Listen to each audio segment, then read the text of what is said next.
Hi,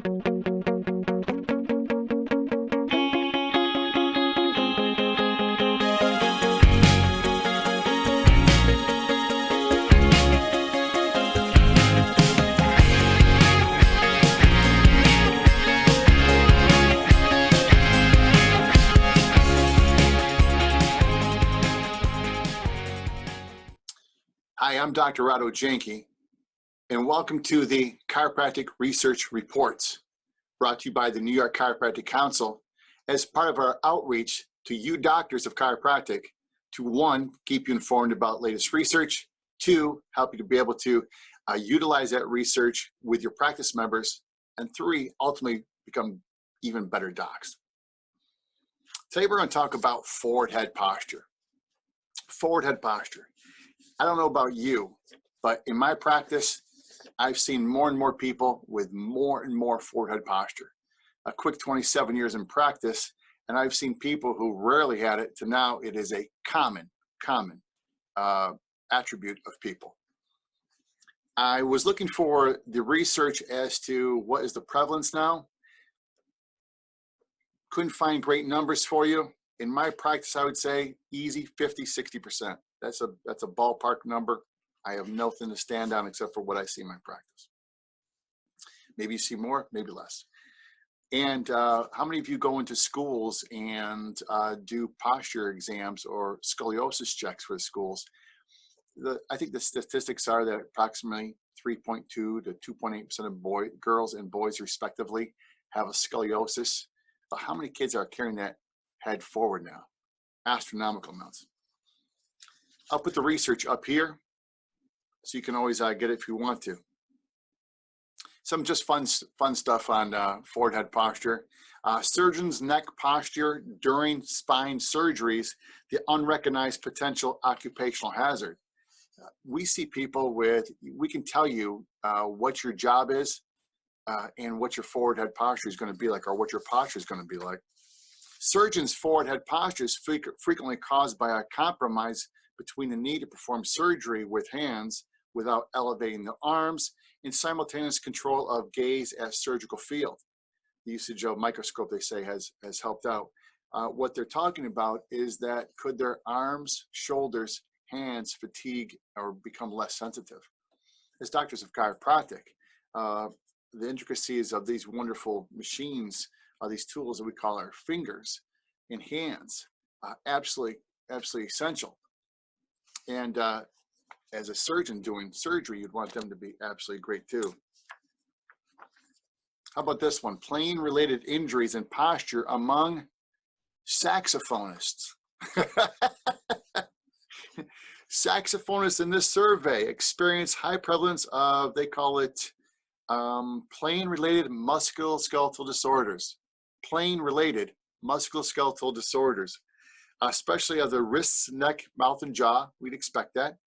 Certain postural habits may contribute to higher pain ratings or playing-related musculoskeletal disorders, locations within saxophonists. I don't know about you, but I've worked with numbers of people who are either in bands or symphonies. And it seems like almost each instrument has their pathological posture that goes along with that. Interesting stuff. We also have correlation among smartphone addiction, craniovertebral angle, that's how you actually measure what how far the head has gone forward, scapular dyskinesis, how the scaps aren't working correctly, and selected anthropometric variables in physiotherapy undergraduates. A high level of smartphone addiction reduces the craniovertebral angle and increases scapular dyskinesis. Therefore, smartphone addiction level should be assessed in all patients with neck and shoulder pain to plan appropriate management. I'm wondering when they're going to come out with an ICD code for smartphone addiction, if there is not one already. Going into the relationship between forward head posture and neck pain, a systematic review and meta-analysis. This came out in December of 2019. I believe from the Current Review of Musculoskeletal Medicine. People with neck pain showed an increased forward head posture when compared to asymptomatic adults, and that forward head posture is significantly correlated with neck pain measures in adults and older adults. My first question to you is, how do you actually assess people's forward head posture? You just look at it. We use, on our phones, we use Posture Screen. We are not sponsored by Posture Screen yet. We should be. But I use Posture Screen. Very, very simple. We use it in my office. We carry an iPad specifically for that.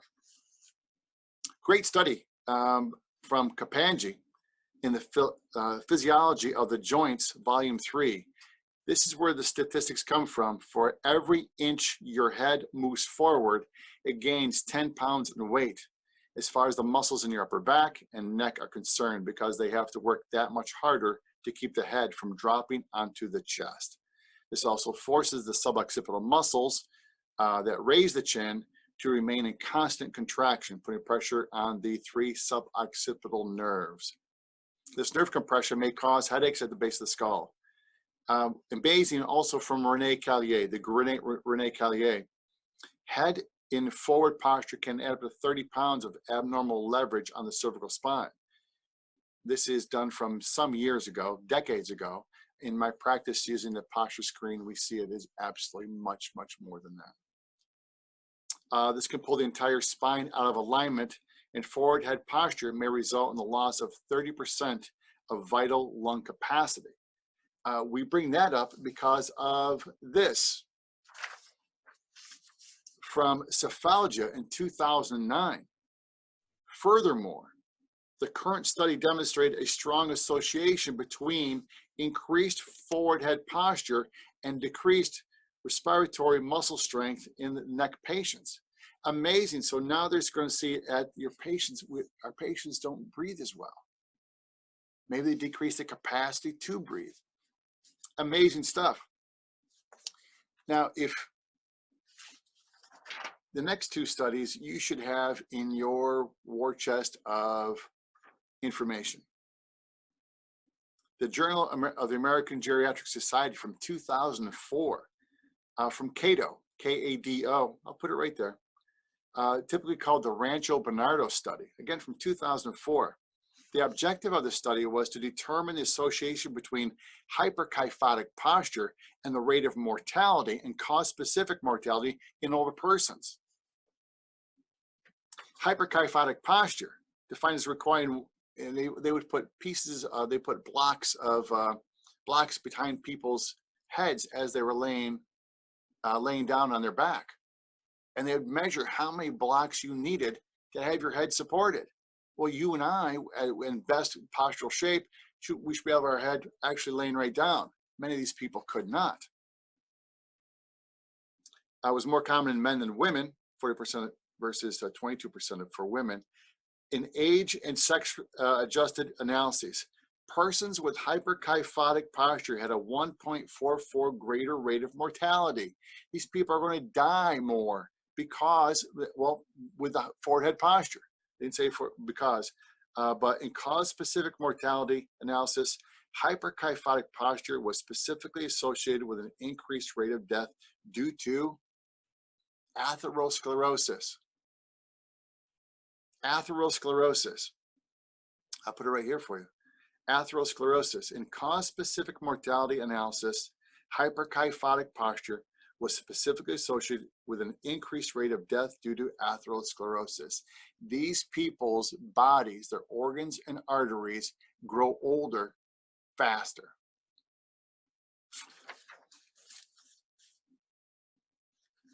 And then we go into another part of the Cato study, the Rancho Bernardo study.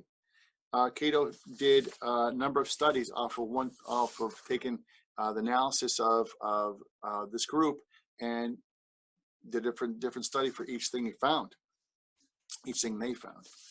Hyperkyphotic posture and poor physical functionability. Conclusion: older persons with hyperkyphotic posture are more likely to have physical functional difficulties. That makes total sense to us, doesn't it? Makes total sense that people who are carrying their head forward aren't going to be able to function nearly as well. You can go on and actually look at many studies that start correlating forward head posture and inability for balance. And this is the fantastic study, a great study just came out.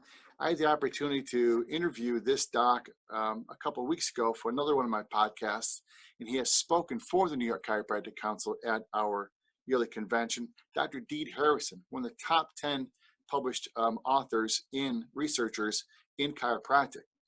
This came from Gait and Posture from March of 2020. We got it a little earlier. Is forward head posture relevant to autonomic nervous system function and cervical sensory motor control? A cross-sectional study, again, from Gait and Posture. Phenomenal study. Here's the cool things about it.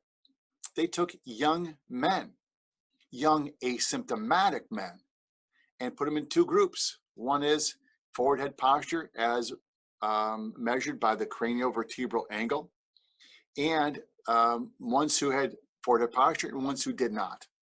Both groups were asymptomatic. Results, conclusion. And they also measured their skin sympathetic response, their autonomic response. Participants with forward head posture exhibited abnormal sensory motor control. Back to that in just a second. And autonomic nervous system dysfunction compared to those with normal head alignment.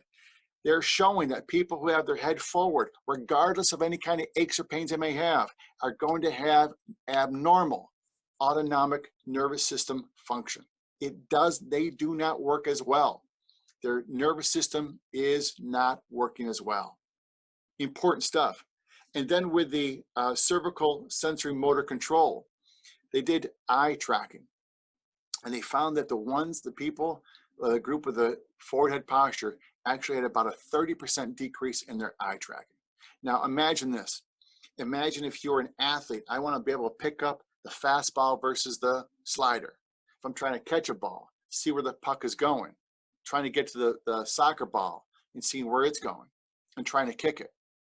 How about people who are trying to back up and then back their car up or drive? That's scary stuff. Or how about people who are walking and they get to a curb and they're not quite sure if that's a 1 inch or a 3 inch curb? Massively important stuff. Massively important stuff. They're seeing the cervical sensory motor control decrease and their autonomic nervous system isn't working as well. Makes sense when we start looking at their breathing gets compromised also. Cool stuff. I'll actually be talking about this specifically about autonomic control up at the Turning Stone for the mid-year convention in May. Awesome stuff today. Hope you dug that as much as I did looking it up and researching it for you.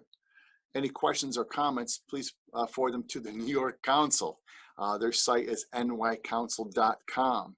I'm Dr. Otto Janke. Thank you for being with us today on the Chiropractic Research Reports.